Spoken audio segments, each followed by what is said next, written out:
مريح وطول عمري مريحني يوم ويوم ما ولدت. احنا نشتري الكلاب دي ما هنجيبها ازاي؟ ام فين؟ فين؟ ام فين؟ اصطدت حاجة؟ ما اصطدتش.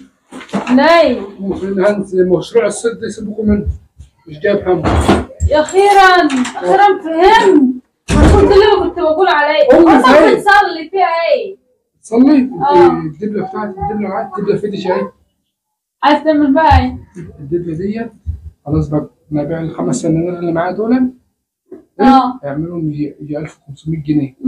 وهاخد الدبله ديت هتعمل لها جربعه. الدبله 7000 جنيه اهو. وامها هتروح جايه ايه؟ دافعه الباقي.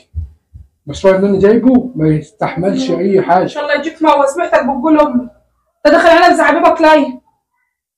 هو الواد ما العامل اللي كده ومشعوف. اقعدي الا دبلي. اقعدي يلا. هو عايز الحاجه. عايز الدبله بتاعتي. قعدنا عايز ايه؟ جايب لك مشروع جديد. مشروع جديد.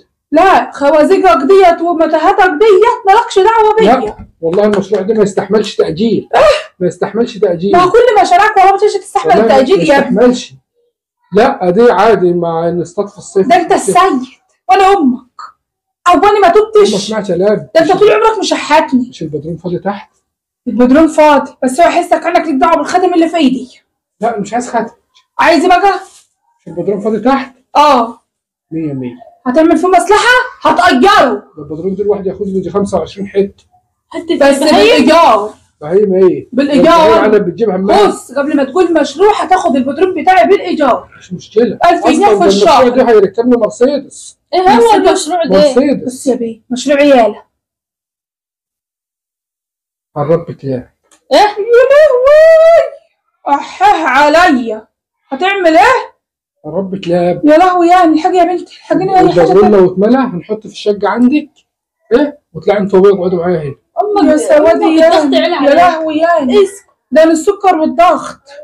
يا ابني هو انا عامله فيك حاجه يا ابني؟ انا عامله فيك حاجه يا ابني؟ يا سوادك انا يا بنتي قبل ما يقول لي مشروع قلت له ايه؟ خوازيقك معايا كتير حافظاها. مرسيدس مش عايزين ارجع بطين هناك اهو في بلد جنبنا جنب الزقازيق ارجع مرسيدس بيربي كلاب. ما تقول لك يا ابني في حته وتعمل هو اللي قال لك عايزين نعمل يا ابني. لا هي الفكره جات لي. هو بيربي كلاب بيربي كلاب جرمانت. كلاب جرمانت. جرفانه بيقول لك فراخ جرمانت. الكلام اللي هي البوليس. لا جرمن والجرمن دي والبتاع دي. انا بقى هربي حاجه جديده. يا اخي خلي عندك دم وربي نفسك وربي عيالك وانت لسه صغير. يا دي انت عندك عيال وعندك مرة. ما عايزه اتشالهم واشربهم. 100 كلاب.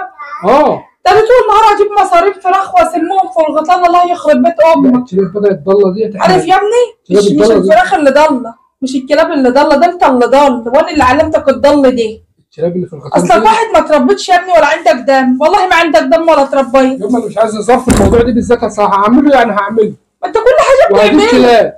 بس اشتغل في السيركه واشتغل يا ابني ارحمني. بص الكلاب الضاله ده هو انت ربنا ده عليه ولا مين اللي كان ده عليه؟ الكلاب اللي في الشوارع ديت ونحميها. هو يا بنت ابويا قال لي يا بنت العيله دي ساووا من اول الدنيا والله يا بنتي سووا ده انا معاشرهم. احنا مش هنسال فلوس. لا يابا انت مفكرني ابوه مريح وطول عمري مريحني يوم ويوم ما ولدت. احنا نشتري الكلاب دي.